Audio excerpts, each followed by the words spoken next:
salom. Bugun O'zbekistonning eng ikkita qiziq o'yinini sizlar bilan analitika qilamiz, ularni ko'rib chiqamiz va birinchilardan bo'lib prognozlarni hammasini Telegram kanalimizda ko'rishingiz mumkin bo'ladi. Telegram kanalimizga obuna bo'ling, ссылка описанияda. Agarda tayyor bo'lsanglar, biz boshladik.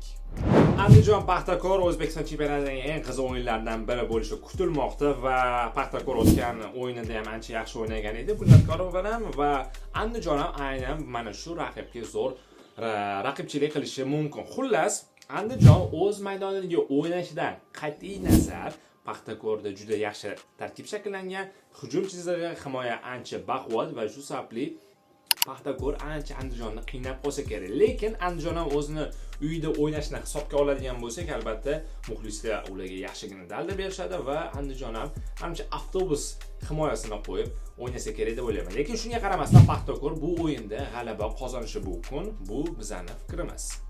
Endi ikkinchi uchrashuvga o'tamiz, ya'ni Buxoro Lokomotiv o'yiniga. To'g'risi bu o'yindan juda ko'p gollar kutganmiz. Ikkala komanda ehtiyotkorona futbol o'ynaydi. Buxoro ham va albatta Lokomotiv ham tavakkal qilishni xohlashmaydi. Shu sababli nisbatan ikkala komandada intizomli futbol bo'lishi mumkin. Shu sababli uchrashuv juda yopiqroq va kurashdagi boy bo'ladi. Yana ko'ramiz va bizning prognozimiz bu o'yinga umumiy gol 3.5 tadan kam. Ya'ni hisob 1-0, 1-1 yoki 2-0 bo'lishi mumkin.